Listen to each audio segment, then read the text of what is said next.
ચાલો છોકરાઓ, લાસ્ટ વિડીયોની અંદર આપણે એન્થાલ્પીમાં થતા ફેરફારો સમજીને આવ્યા છે. મીન્સ કે જુદી જુદી પ્રક્રિયાની એન્થાલ્પી છે, એ બધી જ એન્થાલ્પી આપણે અભ્યાસ કરીને આવ્યા છે. તો આજે આપણે ખૂબ જ મહત્ત્વનો અને ઇમ્પોર્ટન્ટ ટોપિક સમજવાના છે. અને આજનો આપણો જે ટોપિક છે એ ટોપિક છે સ્વયંસ્ફુરણા.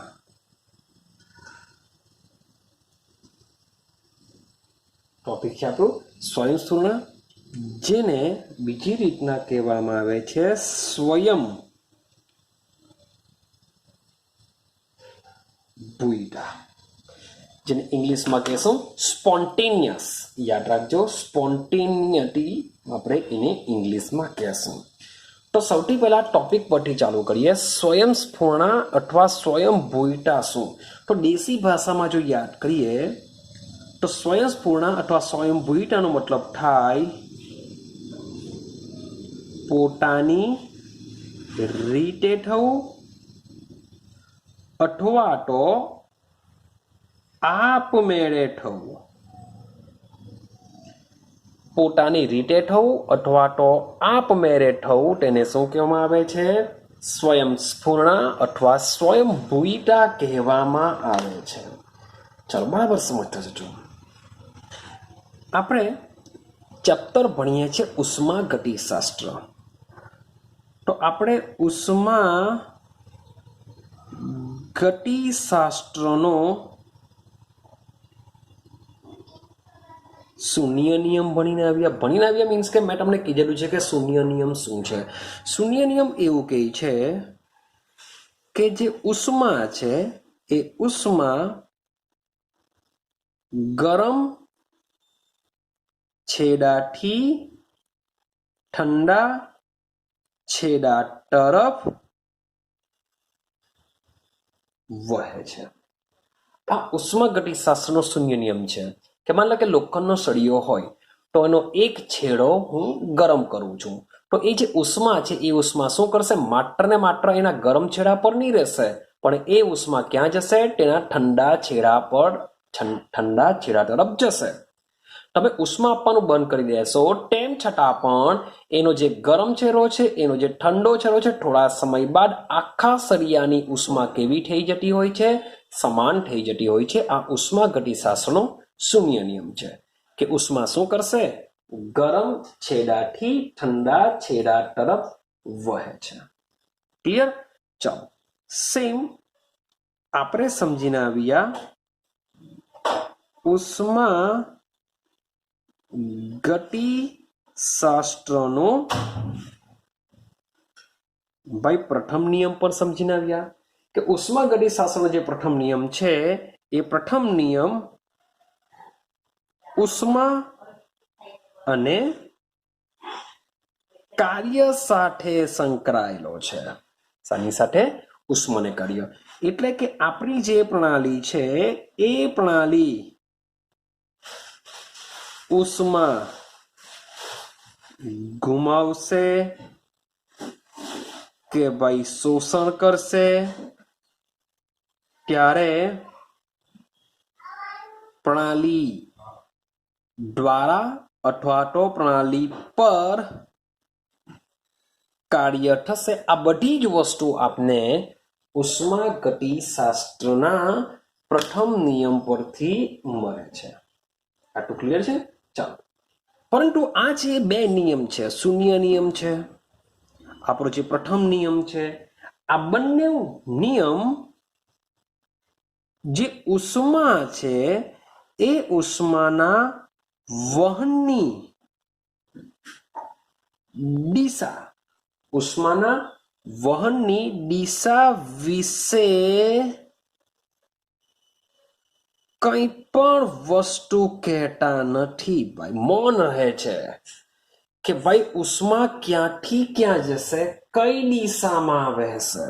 એ ઉષ્માગતિશાસ્ત્રનો પ્રથમ નિયમ કોઈ પણ પ્રકારની ઇન્ફોર્મેશન અથવા તો માહિતી આપતો નથી.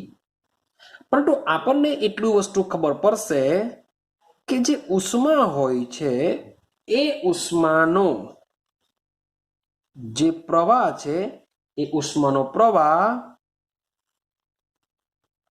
એક જ દિશામાં હોય છે. સમજો મેં તમને લોખંડનો આ સળિયાનું એક્ઝામ્પલ આપ્યું. મારી પાસે આ લોખંડનો સળિયો છે, ચાલો ક્લિયર છે. હું એના આ ભાગને ગરમી આપું છું. ચાલો આ ભાગને ગરમી આપું છું તો ઉષ્મા શું કરશે ભાઈ? આ છેડો ગરમ થશે એટલે ભાઈ ઉષ્મા તેના ગરમ છેડાથી ઠંડા છેડા તરફ વહન પામતી હોય છે. પણ ઉષ્માગતિશાસ્ત્રનો પ્રથમ નિયમ આના વિશે ઇન્ફોર્મેશન આપતું નથી. એટલે કે ઉષ્માના વહન કઈ દિશામાં થશે તેના વિશે કંઈ પણ ઉષ્માગતિશાસ્ત્રનો પ્રથમ નિયમ કહેતું નથી. સાથે સાથે આ જે ઉષ્માનો જે પ્રવાહ હોય છે એ ઉષ્માનો પ્રવાહ કેવો હોય છે? એક જ દિશામાં હોય છે. અને દિશા કઈ હોય છે? યાદ રાખજો, ઊંચા તાપમાનથી ક્યાં તરફ? નીચા તાપમાન તરફની જ હશે. ક્લિયર થાય છે? ઊંચા તાપમાનથી નીચા તાપમાન તરફ જ થતી હોય છે. આટલું ક્લિયર? મીન્સ કે ઉષ્માનું જે વહન છે કયા થશે? એક જ દિશામાં થશે. એવું કોઈ દિવસ સાંભળ્યું છે ખરો કે તમે ઉષ્મા જે છેડાને આપો છો તો એ છેડા ગરમ થાય છે તો આ ઠંડા છેડામાં જેટલી ઉષ્મા હશે એ બધી જ ઉષ્મા ભાઈ ગરમ છેડા તરફ જતું હશે? તો ભાઈ એટલે કે ઠંડો છેડો હજુ પણ ઠંડો થશે અને ગરમ છેડો હજુ પણ ગરમ થશે. એ વસ્તુ પોસિબલ નથી. ક્લિયર થાય છે? એટલે કે માની લો કે આપણને તાવ આવતો હોય તો આપણી બોડીનું ટેમ્પરેચર આપણે માપવું છે તો આપણે થર્મોમીટરનો ઉપયોગ કરીએ છીએ. તો શું થર્મોમીટર એવું કરે ખરું કે થર્મોમીટર પાસે જેટલી ઉષ્મા હોય એ ઉષ્મા પણ આપણી બોડીને આપી દેશે ને થર્મોમીટર એકદમ ઠંડુ થઈ જાય? તો ભાઈ એવું તો થતું નથી. થર્મોમીટર શું થશે? તો થર્મોમીટર આપણે જેવું મૂકીશું એટલે આપણી બોડીનું જે તાપમાન હશે એ તાપમાન કોને મળવા લાગશે? થર્મોમીટરને મળવા લાગશે. એટલે કે આપણી બોડી ગરમ છે, થર્મોમીટર ઠંડુ છે, તો ગરમથી ઠંડા છેડા તરફ શું થશે? ઉષ્માનું વહન થશે. આઈડિયા આવે છે? તો ઉષ્માના જે વહનની દિશા હોય છે કેવી હોય છે? એક જ તરફની હોય છે.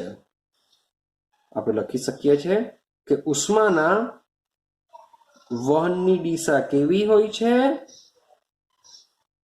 એક જ તરફી હોય છે.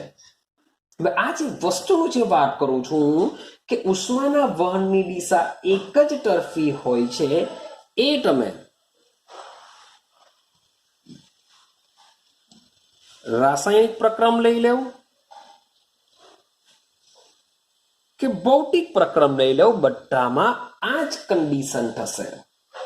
તમે મોટાભાગે કુદરતી રીતે પણ જે બધી આ બધી ઘટનાઓ થતી હોય છે એ કુદરતી ઘટનાઓમાં પણ સેમ આ જ વસ્તુ જોવા મળતું હોય છે. જેમ કે એક્ઝામ્પલ દ્વારા સમજવાનો પ્રયત્ન કરીએ.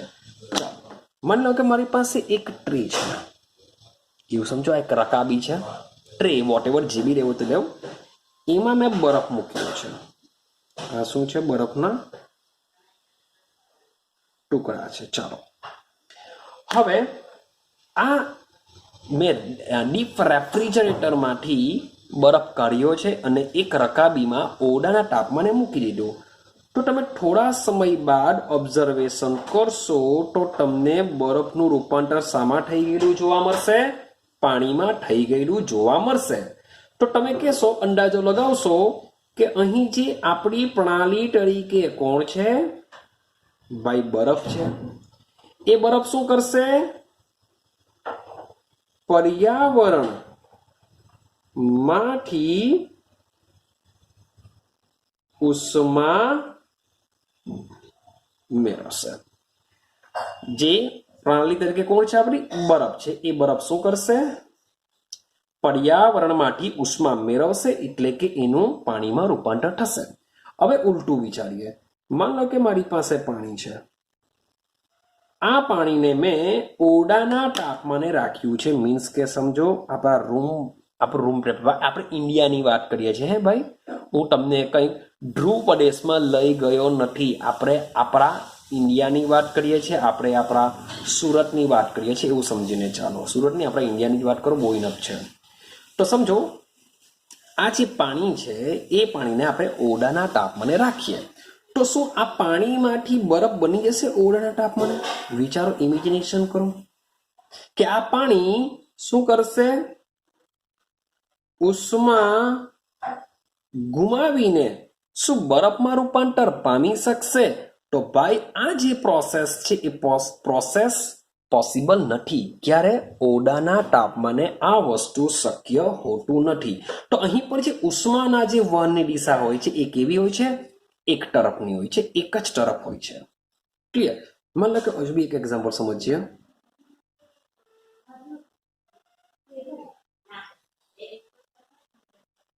ચાલો, માન લો કે મારી પાસે એક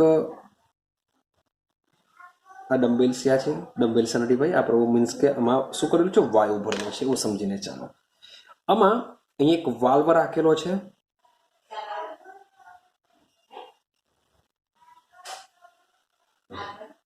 આમાં એક વાલ્વ છે.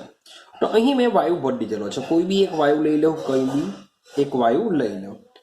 તો સીધી સિમ્પલ વસ્તુ છે કે આ પાત્રમાં વાયુ ભરેલો હોવાથી એનું દબાણ કેવું હશે? વધુ હશે, હા કે ના? આ બાજુ કોઈ વાયુ નથી તો આ બાજુ દબાણ કેવું હશે? શૂન્ય હશે, કારણ કે કોઈ વાયુ જ નથી તો દબાણ કેવું હોવાનું? શૂન્ય રહેશે. તો સમજો કે અહીં આ રીતનું પાછી કન્ડિશન આપણે દોડી દઈએ.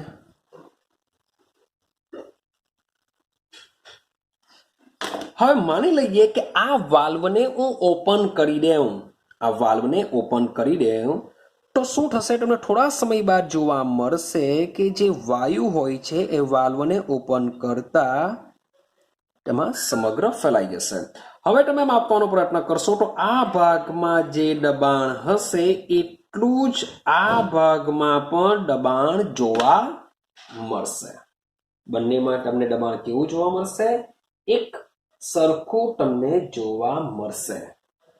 તો સમજો આ બે પ્રયોગનો એક્ઝામ્પલ તરીકે ઉપયોગ કરું. અહીં જે ઉષ્માના વહનની દિશા છે એ એક જ તરફની છે. અહીં જે વાયુના જે વહનની દિશા હોય છે એ પણ એક જ તરફની હોય છે.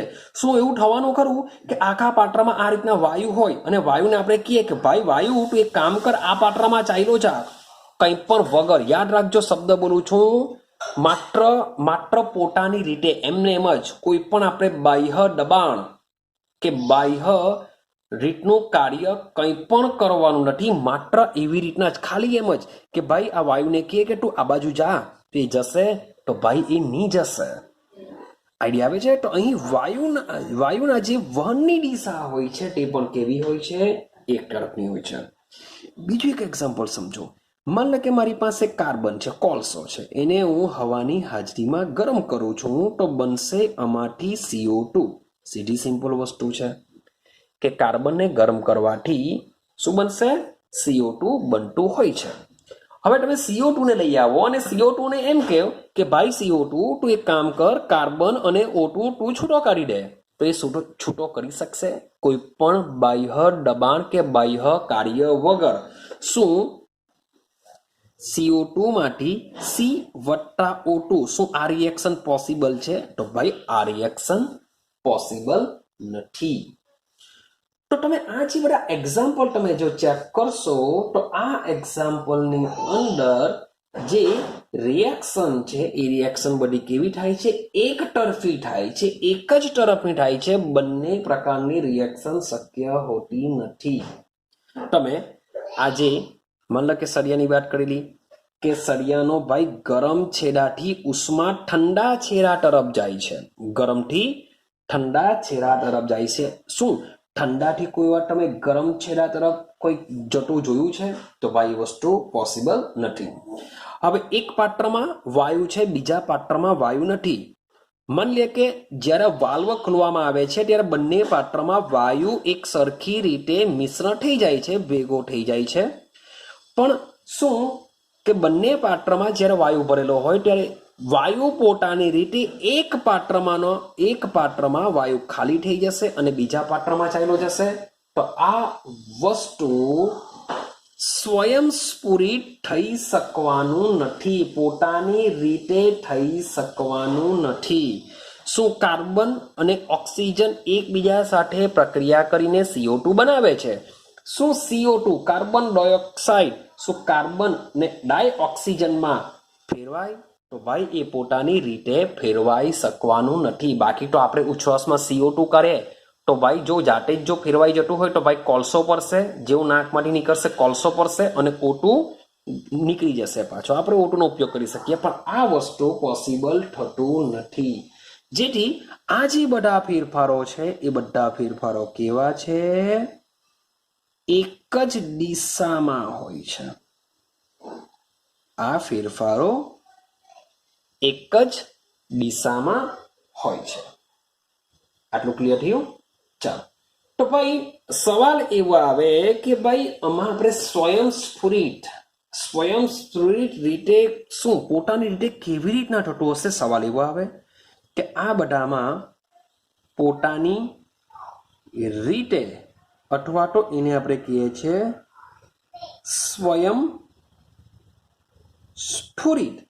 કેવી રીતના થતું હશે? એવું તો શું થતું હશે? એવું તો કયું પરિબળ છે કે જે પ્રણાલીને સ્વયંસ્ફુરિત એટલે કે પોતાની રીતે થતું હશે, પોતાની રીતે થઈ જતું હોય છે? તો અહીં આપણે એ સમજવાનો જ પ્રયત્ન કરીશું કે જે પ્રણાલી છે એક અવસ્થામાંથી બીજી અવસ્થામાં જ્યારે રૂપાંતર થાય છે ત્યારે કેવી રીતના પોતાની રીતે જ એક અવસ્થામાંથી બીજી અવસ્થામાં રૂપાંતર પામે છે એને આપણે સમજીશું. ક્લિયર થાય છે? ચાલો, તો સ્વયંસ્ફુરિત પ્રક્રિયા એટલે કે એવી પ્રક્રિયા કે જ્યારે પ્રક્રિયકોનું આપણે શું કરીએ છીએ? મિશ્રણ કરવામાં આવે છે, ત્યારે જ પ્રક્રિયા પરિણામે છે. સમજો, માની લો કે મારી પાસે છે H2, આ મારી પાસે એક પ્રક્રિયક છે. મારી પાસે છે Cl2, આ બી એક પ્રક્રિયક છે. આ પણ ગેસ અવસ્થામાં છે, આ પણ ગેસ અવસ્થામાં છે, બંને ગેસ અવસ્થામાં છે. પણ બંનેને જ્યારે અલગ અલગ રાખેલા હોય ત્યારે આમની વચ્ચે કોઈ પણ પ્રકારની પ્રક્રિયા થશે નહીં. સ્વયંસ્ફુરિત કોઈ પ્રકારની પ્રક્રિયા થશે નહીં. પણ જ્યારે આ બંનેને એક સાથે રાખવામાં આવશે ત્યારે આ લોકો પ્રોસેસ કરીને શું બનાવી દેશે? HCl બનાવી દેશે. આ લોકોને કહેવામાં પણ ન આવશે ને જાતે જ પોતાની રીતે સ્વયંસ્ફુરિત રીતે એકબીજા સાથે પ્રક્રિયા કરીને શું કરશે?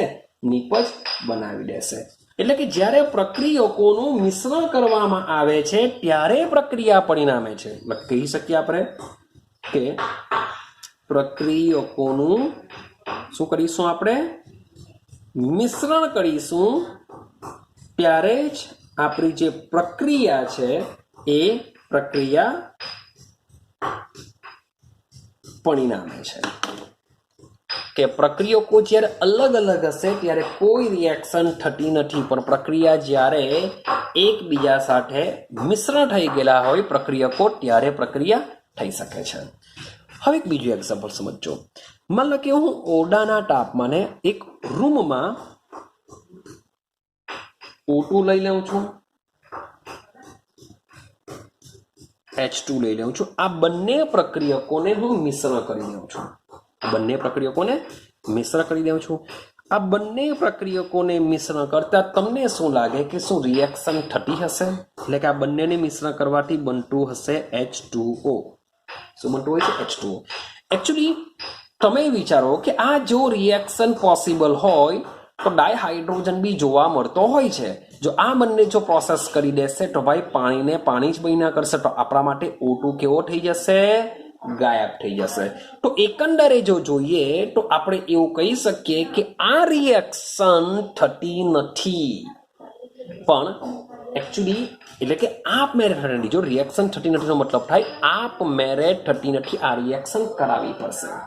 પરંતુ ખરેખર આ જે રિએક્શન છે એ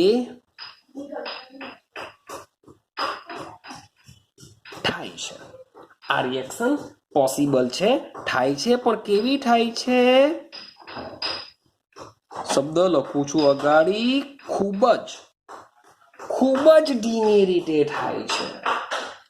હવે ખૂબ જ ધીમી રીતે થાય છે, પણ થાય છે તો ખરી જ, માટે આ પ્રક્રિયા બી કેવી કહેવાશે? સ્વયં સ્ફુરિત કહેવાશે. હા, તમે ઝડપી બનાવી શકો છો, મીન્સ કે બાહ્ય રીતે, મીન્સ કે એના પર દબાણ વધારો, એનામાં ઉદ્દીપકનો ઉપયોગ કરો, તો બાહ્ય રીતે મીન્સ કે પ્રક્રિયાને ઝડપી બનાવી શકો છો. પણ ખાલી O2 અને H2 ને ભેગા કરવામાં આવે તો પણ રિએક્શન થશે, ભલે ખૂબ જ ધીમી હોય તેમ છતાં પણ રિએક્શન થાય છે, માટે આ કઈ કહેવાશે? સ્વયં સ્ફુરિત રિએક્શન કહેવાશે. ક્લિયર થાય છે? તો ભાઈ સ્વયં સ્ફુરિતનો મતલબ આપણે એવો કહી શકીએ, સ્વયં ભૂયતા, અથવા આપણે શું કહીશું ને, સ્વયં સ્ફુરિત. સ્વયં સ્ફુરિતનો મતલબ થાય પોતાની રીતે થવું. તો સ્વયં સ્ફુરિતનો મતલબ એવો થાય કે એમાં કોઈ પણ જાતની બાહ્ય કારકની મદદ વગર પ્રક્રિયા થતી હોય. કોઈ પણ બાહ્ય કારક એટલે તમે એને ઉષ્મા નહીં આપી શકો, એમાં ઉદ્દીપકનો ઉપયોગ નહીં કરી શકો, વોટ એવર, કંઈ પણ તમારા દ્વારા કંઈ પણ થવું ન જોઈએ. જેમ કે મેં એક્ઝામ્પલ તમને બરફનું આપેલું. હવે બરફ છે, શું બરફને તમે એને કહો છો કે ભાઈ તું પીગર? બરફને તમે જેવો મૂકશો બહાર તેવો એ પીગરવા લાગશે. સેમ, મારી પાસે બે પાત્ર છે, બંને પાત્રને વાલ્વ દ્વારા મેં અલગ કરેલા છે. એક પાત્રમાં વાયુ ભરેલો છે, બીજા પાત્રમાં વાયુ નથી. તમે જેવું વાલ્વ ખોલશો તો આ વાયુને કેવું નહીં પડશે કે તું બીજા પાત્રમાં જા, એ પોતાની રીતે જ બીજા પાત્રમાં ઓટોમેટિક જવા લાગશે. એટલે કે સ્વયંસ્ફુરિત પ્રક્રિયા છે. આપણે એના પર કોઈ પણ જાતનું બાહ્ય કારક લગાડતા નથી. હવે એવું નહીં કહેતા કે સારા વાલ્વ ખોલવા માટે તો ભાઈ એ તો વસ્તુ 2 નંબરની છે, આપણે તો વાયુ આપણી પ્રણાલી છે. તો વાલ્વ જ્યારે ઓપન કરશું ત્યારે આ જે વાયુ છે, વાયુ પોતાની રીતે આ બીજા પાત્રમાં જતું હોય છે. હવે સમજો કાર્બન અને ઓક્સિજનને એકબીજા સાથે મિશ્ર જો કરવામાં આવે તો એ CO2 બનાવી દેશે.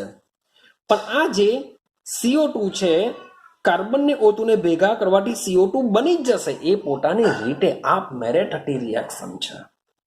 એટલે કે સ્વયં સ્ફુરિતા એટલે કે બાહ્ય કારકની મદદ વગર થવાની પ્રક્રિયા. આઈડિયા આવે છે? તો એને આપણે શું કહેશું? સ્વયં સ્ફુરિત પ્રક્રિયા કહેશું. તમે બીજું બી એક્ઝામ્પલ લઈ શકો છો કે માની લો કે મારી પાસે એક પાત્ર છે, એ પાત્રમાં મેં શું કરેલું છે? ગરમ પાણી, ગરમ ચા, વોટ એવર કંઈ બી લઈ શકો, ગરમ પાણી છે. હવે આ ગરમ પાણીને તમે ઓરડાના તાપમાને જો મૂકશો તો આ જે પાણી છે, પાણી તમને કેવું થઈ જવું જોવા મળશે? ઠંડુ. ઠંડુ એટલે કે ઓરડાના તાપમાન જેટલું ઠંડુ થઈ ગયેલું જોવા મળશે. આ ગરમ પાણી છે. તો ભાઈ તમે ગરમ પાણીને જ્યારે ઓરડાના તાપમાને મૂકશો ત્યારે ઠંડુ પડશે. તો આ ગરમ પાણીને તમારે કેવું નહીં પડશે કે ભાઈ તું ઠંડુ થા. એ સ્વયંસ્ફુરિત રીતે તમે કોઈ પણ બાહ્ય કારકનો ઉપયોગ લીધા વગર આ ગરમ પાણી ઓટોમેટિક શું થવા લાગશે? ઠંડુ થવા લાગશે. એટલે કે આ પ્રણાલી છે, પ્રણાલી શું કરશે? પર્યાવરણને ઉષ્મા ઘુમાવશે. પ્રણાલી પર્યાવરણમાં ઉષ્મા ઘુમાવશે. તો આ પ્રણાલીને તમારે કેવું નહીં પડશે કે ભાઈ તું પર્યાવરણમાં ઉષ્મા આપી દે અને ઠંડો થઈ જા. તો ભાઈ એ પોતાની રીતે અને આપમેળે શું કરશે? ઉષ્મા ઘુમાવે છે. ક્લિયર થાય છે? તો હવે થોડીક આઈડિયા તમને આવી હશે. તો ભાઈ કઈ કઈ વસ્તુઓ યાદ રાખવાની છે? સૌથી પહેલા તો ભાઈ આ જે બધી સ્વયંભૂયતા છે એ કેવી છે? એક જ દિશામાં થતી હોય છે. કેવી થતી હોય છે? એક જ દિશામાં. હવે જ્યારે પણ એક જ દિશામાં થતી હોય તો તેને અપ્રતિવર્તી કહેવામાં આવે. જો બંને દિશામાં થતી હોય તો તેને કહેવામાં આવશે પ્રતિવર્તી. જે આના પછીનું ચેપ્ટર છે તેમાં આ જ બધી વસ્તુ સમજવાની છે, પ્રતિવર્તી. તો એક જ દિશામાં થાય છે એટલે કે એ શું કહેશું? અપ્રતિવર્તી તરીકે ઓળખવામાં આવે છે.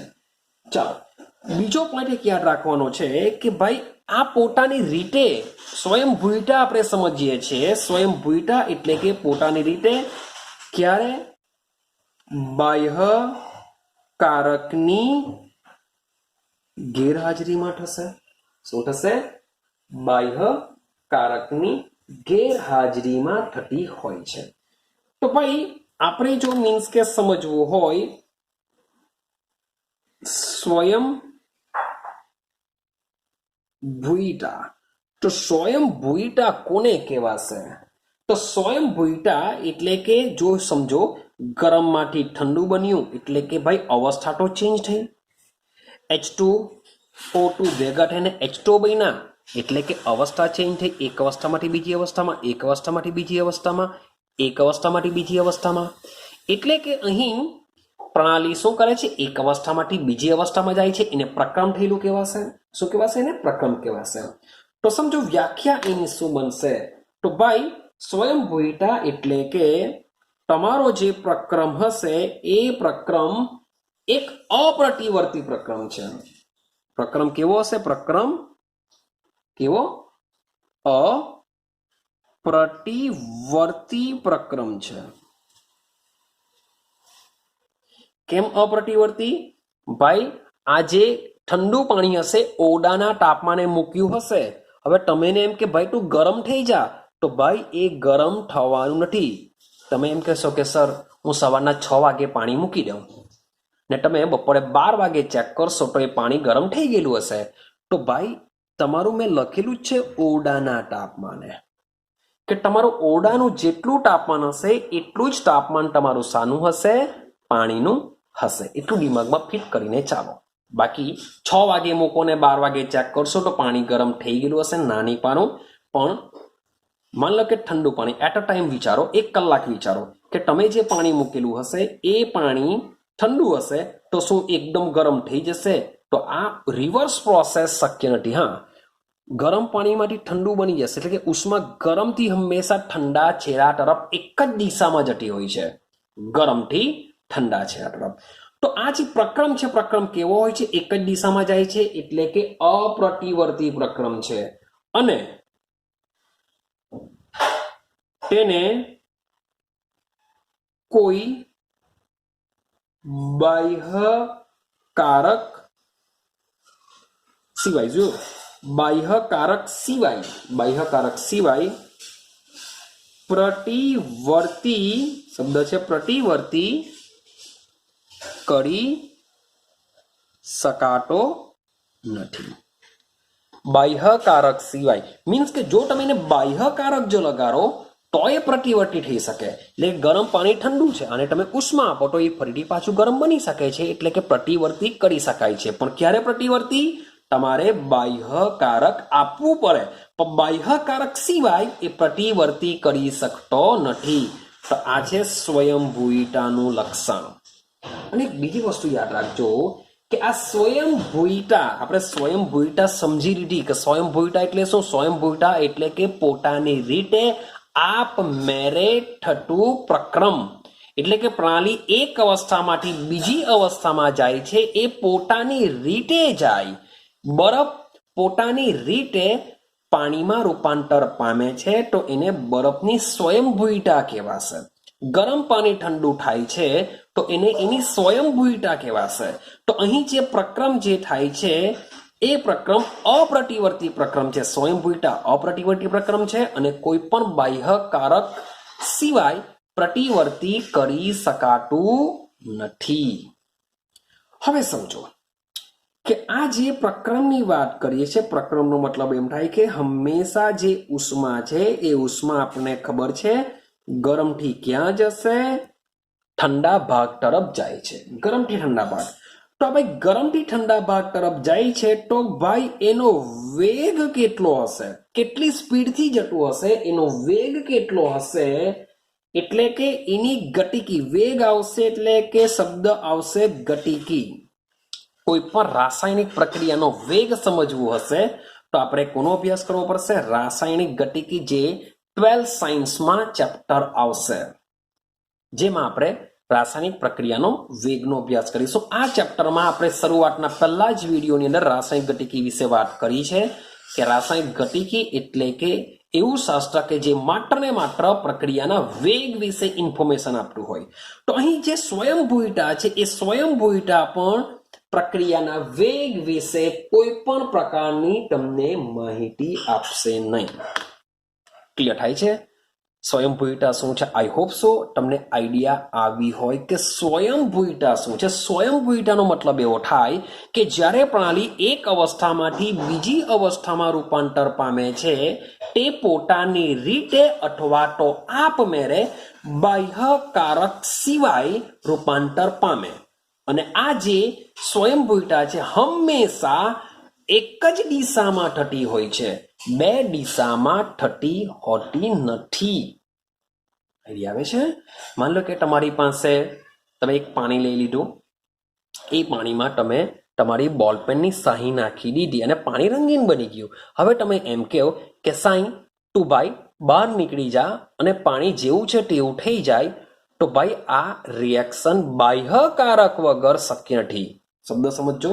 માની લો કે મારી પાસે આ એક પાત્ર છે, આ પાત્રમાં મેં ભૂરું પાણી ભરેલું છે. એવું સમજો કે પાણીની અંદર મેં ભૂરી ઇંક નાખેલી છે, ભૂરું થઈ ગયું છે. હવે તમે જો એમ કહેશો કે ભાઈ આ પાત્રમાં જે પાણી છે એ પાણી ભાઈ પહેલા જેવું મીન્સ કે થઈ જા, ભૂરો રંગ નીકળી જા, તો ભાઈ એ વસ્તુ એમને પોસિબલ નથી. હા, પણ જો તમે આની અંદર ચારકોલ નાખી દેવો, તમે શું કરો છો? ચારકોલ નાખી દેશો તો ચારકોલની સપાટી પર આ બધા ભૂરા રંગના જે કણો છે અધિશોષણ પામી જશે અને તમને પાણી રંગવિહીન મળી જશે. પણ તમે અહીં જે ચારકોલ નાખો છો એ આપણો બાહ્યકારક છે. તો જે ચારકોલ છે એ ચારકોલ શું છે? આપણો બાહ્યકારક છે. આને ઉમેરવાથી જે પાણી છે એ પહેલા જેવું રંગવિહીન બની શકે છે. બાકી ચારકોલ જો ન નાખીએ તો પાણી કેવું રહેશે? રંગીન જ રહેશે. પહેલા જેવું આપણે બની શકાતું નથી, એટલે કે આ અપ્રતિવર્તી રહેશે. પણ બાહ્યકારકની હાજરીમાં એ શું થઈ શકે છે? પ્રતિવર્તી થઈ શકે છે. હવે સવાલ એવો આવે કે આ જે પ્રોસેસ છે, જે પ્રક્રમ છે અથવા તો જે પ્રણાલી છે, એક અવસ્થામાંથી બીજી અવસ્થામાં રૂપાંતર પામે છે, તો એ શા માટે સ્વયંસ્ફુરિત થાય છે? એવું તો આની અંદર શું રીઝન છે? એવું તો કયું પ્રેરક બળ છે? આપણે લખી શકીએ કે સ્વયં ભૂયતા માટે એવું કયું પરિબળ છે? એવું કયું પરિબળ છે કે જેને લીધે પ્રક્રિયા આપમેળે થાય છે? હવે એને સમજવાનો પ્રયત્ન કરીએ કે બરફ આપમેળે પીગળી જાય છે, તો ભાઈ શા માટે પીગળી જાય છે? તો તમે કહેશો કે સર બરફ જે છે, આપણે લખીએ કે બરફ શામાં રૂપાંતર પામે છે? આપમેળે પાણીમાં રૂપાંતર પામે છે. તો આ જે બરફ છે એ બરફ શું કરે છે? ઉષ્મા મેળવે છે. શું કરે છે? ઉષ્મા મેળવે છે, માટે એ આપમેળે રૂપાંતર પામે છે. તો એનો મતલબ એમ થાય કે શું આ જે પરિબળની વાત કરીએ છીએ એ પરિબળ શું ઉષ્મા હશે? શું ઉષ્મા સાથે રિલેટેડ હશે? તો એને આપણે સમજીએ. ચાલો, તો પહેલો પોઈન્ટ આપણે લઈએ, મીન્સ કે આપણે પોઈન્ટ બાય પોઈન્ટ જશું. તો પહેલો પોઈન્ટ લઈએ કે શબ્દ સમજો, હું બોલું છું એન્થાલ્પીમાં ઘટાડો. શબ્દ બોલું છું એન્થાલ્પીમાં ઘટાડો પ્રક્રિયાની સ્વયં ભૂયતા માટે જવાબદાર હોય છે. ભાઈ પ્રયોગો દ્વારા સાબિત થયું છે કે જો એન્થાલ્પીમાં જે થતો ઘટાડો છે એ પ્રક્રિયાની સ્વયંભૂયતા માટે જવાબદાર હોય છે, એવું પ્રયોગ દ્વારા સાબિત થયું છે. તો સમજો. તો આપણે થોડી બેઝિક કુદરતી ઘટના સમજીએ કે કેવી રીતના પ્રક્રિયા આપમેળે થશે, એમાં એન્થાલ્પીમાં ઘટાડો થતો હોય છે. સમજો. હવે સમજો કુદરતી ઘટનાઓ.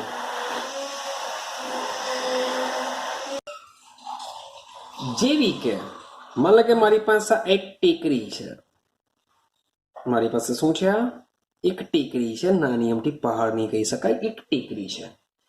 આ ટેકરી ઉપરથી પાણી, માન લો કે પાણી અહીંયા છે, અહીંયાથી પાણી પડે છે, તો ટેકરી પરથી પાણી શું કરશે, ઓટોમેટિક ઉપરથી નીચે તરફ વહન પામશે. કે જે ટેકરી છે એ ટેકરીની ઊંચાઈ પર જો પાણી હોય તો એ પાણી શું કરશે, ઊંચી સપાટીથી નીચી સપાટી ઉપર વહે છે. ભાઈ તમારે એને કહેવું પડશે કે તું ભાઈ ઉપરથી નીચે તરફ જા, એ ઓટોમેટિક પડશે. માન લો કે મારી પાસે પથ્થર છે, મારી પાસે શું છે, પથ્થર છે, તો પથ્થર શું કરશે હંમેશા, મીન્સ કે ઉપરથી નીચે તરફ જ વહન કરતો હોય છે, એટલે કે જમીન પર પડતો હોય છે. તો ભાઈ આ બંને જે કન્ડિશન છે એ બંનેની અવસ્થા જોઈએ, બંનેના ફેરફારની દિશા જોઈએ. તો આ બંને ઉદાહરણોમાં જે ફેરફારની જે દિશા છે એ ફેરફારની દિશામાં આપણે જોઈ શકીએ છીએ સ્થિતિ ઉર્જાનો ઘટાડો થાય છે. બંનેમાં શું થવાનું, સ્થિતિ ઉર્જાનો ઘટાડો થાય. મીન્સ કે શરૂઆતમાં જ્યારે પાણી આ ટેકરી ઉપર હશે ત્યારે સમજો કે સ્થિર હશે, એવું માની લો કે સ્થિર હશે, ત્યારે એની સ્થિતિ ઉર્જા કેવી હોવાની, વધારે હોવાની. પણ જ્યારે પાણી ઉપરથી નીચે તરફ જશે ત્યારે એની સ્થિતિ ઉર્જા શું થશે, ઘટી જશે. ગતિ ઉર્જા વધશે નો ડાઉટ, પણ સ્થિતિ ઉર્જામાં તો શું થશે, ઘટાડો થશે. પથ્થર મીન્સ કે ઉપરથી નીચે જમીન પર આવતો જશે, જેમ જેમ એ જમીનની નજીક આવતો જશે તેમ તેમ ગુરુત્વાકર્ષણ બળ વધુ લાગતો જશે, માટે એની ગતિ વધતી જતી હોય છે. ગતિ વધે એટલે કે એની સ્થિતિ ઉર્જામાં શું થાય છે, ઘટાડો થાય. તો આપણે એવું એક કન્ડિશન કહી શકીએ કે જો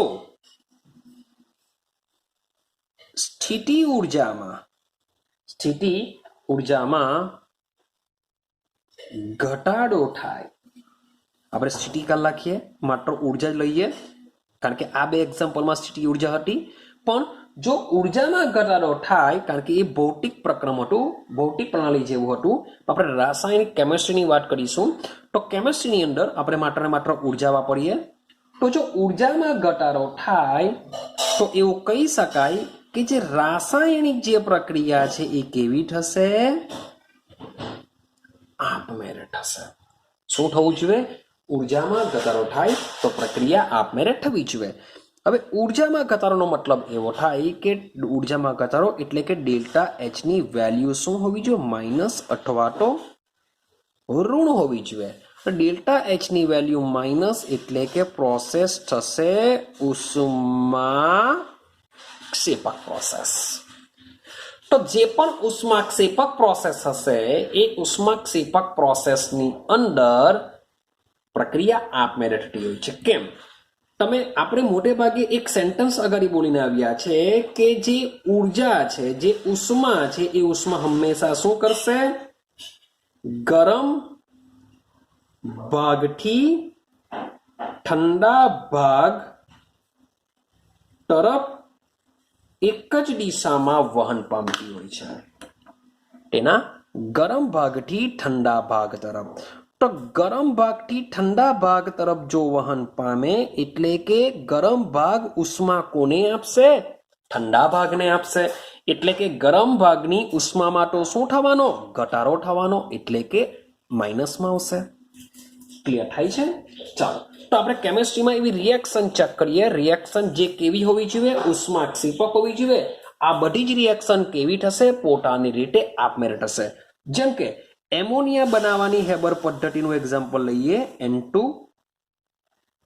+ H2 ઇટ ગિવ્સ NH3. હું સમીકરણ બેલેન્સ કરતો નથી, પણ આ પ્રોસેસ માટે જે પ્રક્રિયાની જે એન્થાલ્પી હોય છે એનું મૂલ્ય હોય છે -46.1 કિલોજૂલ પ્રતિ મોલ. એટલે કે આ પ્રોસેસમાં તમે ડાયનાઇટ્રોજન અને ડાયહાઇડ્રોજનને જો એક સાથે ભેગા કરશો તો એ શું બનાવી દેશે, NH3 બનાવી દેશે. હા, પ્રોસેસ ધીમી હશે માટે આપણે ઉદ્દીપકનો ઉપયોગ કરીએ છીએ એ આના પછીના ચેપ્ટરમાં સમજીશું, બરાબર ડિટેલમાં સમજીશું. પણ તેમ છતાં બી આપણે એક્ઝામ્પલ તરીકે તો O2 અને H2 બી લીધેલું કે પ્રોસેસ ખૂબ જ એટલે ખૂબ જ ધીમી છે, પણ થાય તો છે ને, માટે પ્રક્રિયા આપમેળે થતી કહેવાશે. તો આ રિએક્શન બી કેવી થશે? આપમેળે થતી કહેવાશે. સેમ એક્ઝામ્પલ આપણે આગળ બી લીધેલું, H2 વત્તા Cl2 બનશે શું? HCl. તો આના માટે બી પ્રક્રિયાની જે પ્રમાણિત એન્થાલ્પી ફેરફાર છે -92.32 કિલો જૂલ પ્રતિ મોલ. અહીં પર ચેક કરો માઇનસમાં પ્રક્રિયા ઉષ્મા ક્ષેપક. સેમ H2 વત્તા O2 ઇટ ગિવ્સ બનાવી દેશે H2O. તો આ પ્રોસેસ માટે પણ 285.8 કિલો જૂલ પ્રતિ મોલ હોય છે. તો ટોરેટોન પ્રોસેસ કેવી છે? આપમેળે થાય છે બીકોઝ ઓફ પ્રક્રિયા કેવી છે? ઉષ્મા ક્ષેપક છે. ક્લિયર છે? તો હવે વિચારો કે માની લેવો કે મારે જો ગ્રાફ દોરવો હોય, મારે જો શું દોરવો હોય? ગ્રાફ દોરવો હોય તો કેવો આવી શકે? માની લો કે મારી પાસે અહીં પ્રક્રિયકો છે, મારી પાસે શું છે? પ્રક્રિયકો છે. આ રિએક્શન થાય છે. પ્રક્રિયકોમાંથી શું બનતું હોય છે? નિપજ બને છે. પ્રક્રિયકમાંથી નિપજ બને છે, એવું સમજીને ચાલીએ. તો આપણે ડેલ્ટા H શોધવા માટે શું કરીએ છીએ? Delta H is equal to નિપજની એન્થાલ્પી માઇનસ પ્રોડક્ટ ને રિએક્ટન્ટ પ્રક્રિયકની એન્થાલ્પી. નિપજની એન્થાલ્પી માઇનસ શું કરી છે? પ્રક્રિયકની એન્થાલ્પી. હવે આ વેલ્યુ તમને માઇનસ મળવી જોઈએ. માઇનસ ક્યારે મળે?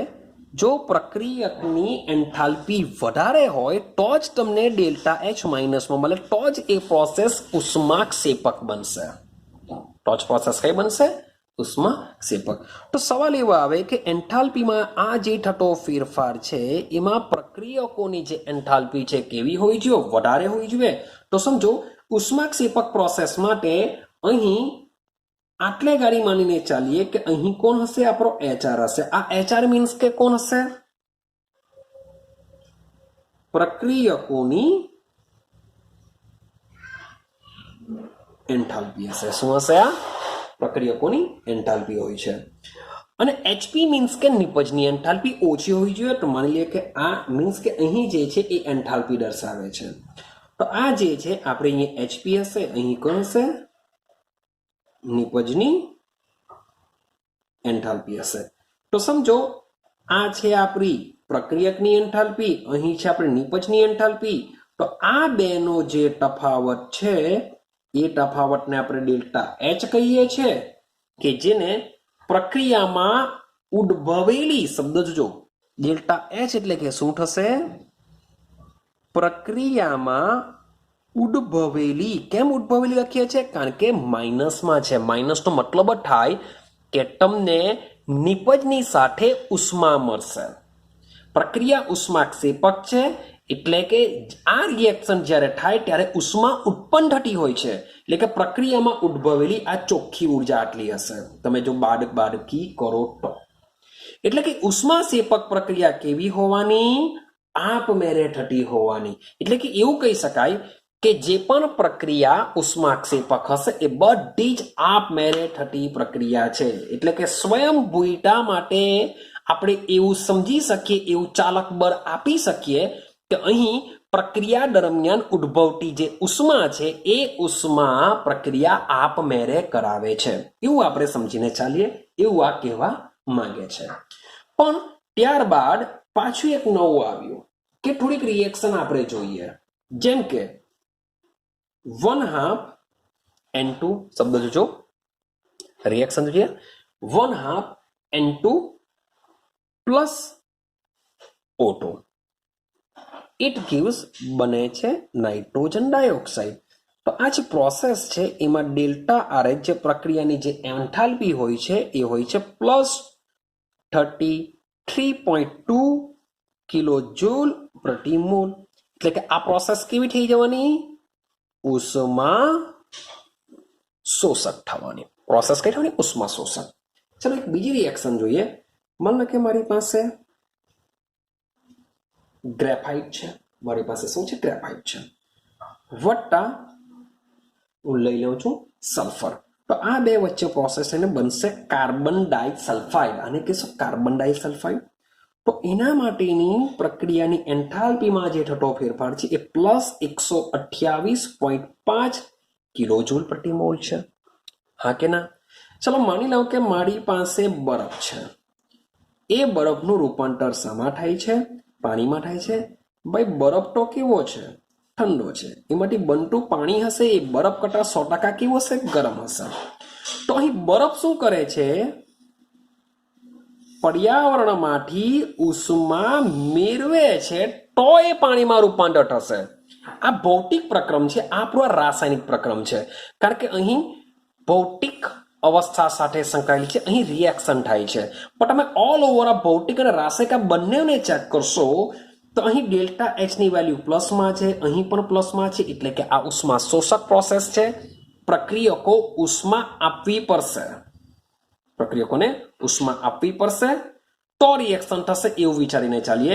અહીં બરફ પાણીમાં રૂપાંતર પામે છે પાણીમાં, તો બરફ પણ શું કરશે? ઉષ્મા મેળવશે. તો ભાઈ તમારે બરફને કેવું નથી પડતું કે તું પર્યાવરણમાંથી ઉષ્મા મેળવ. એ શું કરશે? આપમેળે મેળવશે. અહીં આ લોકો પણ શું કરે છે? આપમેળે મેળવે છે. મીન્સ કે આ બે, જો તમે વિચાર કરો કે N2 અને O2 આનું વાતાવરણમાં પ્રમાણ 78% હોય છે અને આનું પ્રમાણ 21% જેટલું હોય છે. 78% અને 21% આપણા વાતાવરણમાં સૌથી વધુ પ્રમાણ ધરાવતા વાયુ છે. જો આ લોકો જો એકબીજા સાથે પ્રક્રિયા જો કરી દે તો આપણે બિચારા જીવીએ જ નહીં. કારણ કે આપણી પાસે O2 જ નહીં મળશે જો આ લોકો રિએક્શન કરી દે તો. પણ થશે ક્યારે? આ બંને એકબીજા સાથે પ્રોસેસ ક્યારે કરે? તો ભાઈ સામાન્ય તાપમાને આ લોકો વચ્ચે કોઈ પ્રોસેસ નહીં થતી.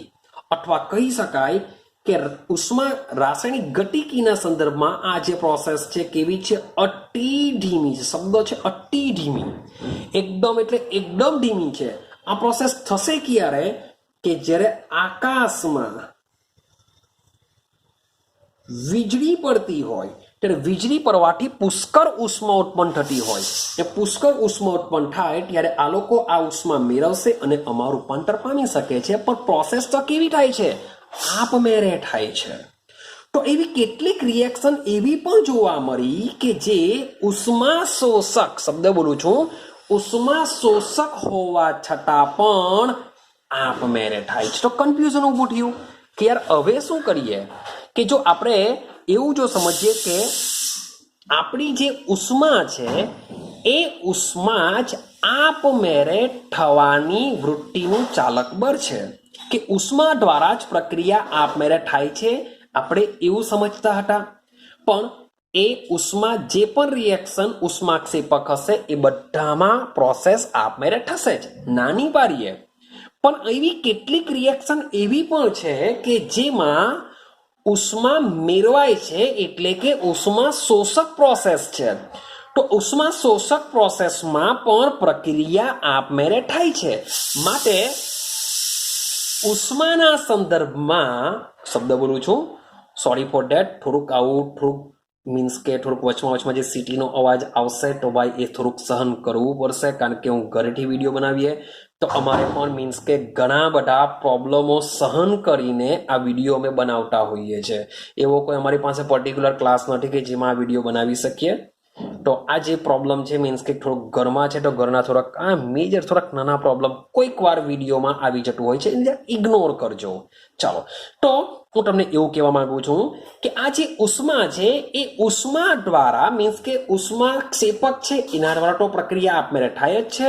પણ જે ઉષ્મા શોષક પ્રોસેસ પણ છે કે જે પણ પ્રક્રિયા આપમેળે થાય છે.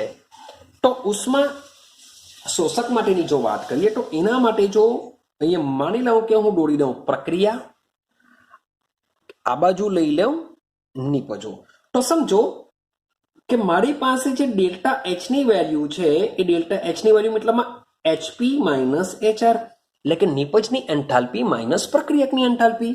આ ડેલ્ટા એચ ની વેલ્યુ ધન ક્યારે મળે? જો આ મોટા હોય તો ઉષ્મા શોષક પ્રોસેસ માટે વિચારજો, ઉષ્મા શોષક પ્રોસેસ જે હોય છે એ ઉષ્મા શોષક પ્રોસેસમાં HP અહીંયા હોય છે, HR અહીંયા હોય છે, એટલે કે નિપજની એન્થાલ્પી આ હોય છે પ્રક્રિયકની એન્થાલ્પી. આ બેનો જે તફાવત હોય છે એ આપણો ડેલ્ટા H હોય છે. એટલે કે ડેલ્ટા H એટલે કે પ્રક્રિયામાં પર્યાવરણમાંથી, શબ્દ છે અહીં પર્યાવરણમાંથી શોષાયેલી ચોખ્ખી ઉર્જા હશે. અહીં આ જે ડેલ્ટા H હોય છે, ડેલ્ટા H એટલે કે ઉષ્મા શોષક છે, એટલે કે પર્યાવરણમાંથી ઉષ્માનું શોષણ થશે. તો પર્યાવરણમાંથી શોષાયેલી ચોખ્ખી ઉષ્મા હોય છે તો જ આપણે ધન મળશે. તો ભાઈ આપણે જો આટલું ખાલી બોલી દઈએ કે જે ઉષ્માક્ષેપક હશે તે આપમેળે થશે, પણ અહીં તો ઉષ્મા શોષક પ્રોસેસ બી એવી ઘણી બધી પ્રોસેસ છે કે ઉષ્મા શોષક છે તે પણ રિએક્શન કેવી થાય છે, આપમેળે થાય છે. તો આપણે માત્ર ને માત્ર ઉષ્મા દ્વારા એવું સાબિત નહીં કરી શકીએ કે ભાઈ પ્રક્રિયાની સ્વયંભૂતા એટલે કે આપમેળે થવા માટે ઉષ્મા જવાબદાર છે. આપણે ક્વેશ્ચન શોધવાનો, આન્સર શોધવાનો પ્રયત્ન કરીએ છીએ કે પ્રક્રિયાની સ્વયંભૂતા એટલે કે પ્રક્રિયા કયા કારણથી આપમેળે થાય છે એવું આપણે સમજવા માંગીએ છીએ, એનો આન્સર મેળવવા માંગીએ છીએ. તો એના માટે સૌથી પહેલા આપણે ઉષ્માને પકડી. તો ભાઈ પ્રયોગો દ્વારા એવું સાબિત થયેલું કે જે ઉષ્મા ક્ષેપક પ્રક્રિયા છે એ બધી જ ઉષ્મા ક્ષેપક પ્રક્રિયા આપમેળે થાય છે. કેમ? કારણ કે ઉષ્મા ક્ષેપક પ્રોસેસમાં ઉષ્મા પર્યાવરણ મેળવે છે અથવા તો પ્રણાલી ઉષ્મા ગુમાવે છે. એટલે કે ઉષ્મા ગરમ છેડા તરફથી ઠંડા છેડા તરફ જાય છે. એ બધી જ પ્રોસેસ ઉષ્મા ક્ષેપક કહેવાય. એટલે કે આપમેળે થશે. ભાઈ સાચું છે. એટલે કે મોટા ભાગની બધી જ રિએક્શન ઉષ્મા ક્ષેપક પ્રોસેસ આપમેળે થાય છે. બધી વાત સાચી. પણ કેટલીક એવી પ્રોસેસ બી છે કે જે ઉષ્મા શોષક, એટલે કે ઉષ્મા શોષકનો મતલબ એમ થાય કે પ્રણાલી ઠંડી હશે, પ્રણાલી ઠંડી હશે, પર્યાવરણ ગરમ હશે, તો આપણી જે ઉષ્મા છે એ ગરમ છેડાથી ઠંડા છેડા તરફ જાય છે. આવું પણ પોસિબલ હોય છે, પણ ખૂબ જ ઓછી રિએક્શન છે, પણ આપમેળે તો થાય જ છે. તો આપણે માત્ર ને માત્ર ઉષ્મા દ્વારા પ્રક્રિયાની સ્વયંભૂતા ડિસાઈડ કરી શકતા નથી. એટલે કે ઉષ્મા દ્વારા આપણે 100% એમ નહીં કહી શકીએ કે ભાઈ આ પ્રક્રિયા આપમેળે થાય છે, એ ઉષ્મા દ્વારા થાય છે, આપણે એવું કહી શકવાના નથી. તો ભાઈ આના માટે આપણે કોઈક એક નવો બીજો કારક સમજવો પડશે, એક નવા અવસ્થા વિધેય પાસે જવું પડશે, અને એ અવસ્થા વિધેય હશે આપણો એન્ટ્રોપી. પ્રક્રિયાની સ્વયંભૂતા સમજવા માટે આપણે એક નવા અવસ્થા વિધેય એન્ટ્રોપી પાસે જશું. તો એન્ટ્રોપી શું છે, કેવી રીતના સ્વયંભૂતા ડિસાઈડ કરે છે, તેના માટે હવે આપણે નેક્સ્ટ વિડીયો બનાવીશું. એ નેક્સ્ટ વિડીયોમાં ટોટલ વસ્તુ એન્ટ્રોપી વિશે હશે. કે ઉષ્મા દ્વારા આપણે કન્ફર્મ એવું નહીં કહી શકીએ કે પ્રક્રિયા ઉષ્મા દ્વારા જ આપમેળે થાય છે, કારણ કે ઉષ્મા શોષક, ઉષ્મા ક્ષેપક બંનેમાં પ્રક્રિયા આપમેળે થાય છે. માટે ઉષ્મા દ્વારા આપણે પ્રક્રિયાની સ્વયંભૂતા કમ્પ્લીટલી કહી શકતા નથી. તો આપણે એક નવા અવસ્થા વિધેય પર જશું અને એના દ્વારા પ્રક્રિયાની સ્વયંભૂતા આપણે નક્કી કરી શકીશું. તો ભાઈ પ્રક્રિયા આપમેળે થશે કે નહીં થશે એ એન્ટ્રોપી પરથી નક્કી કરી શકાય છે.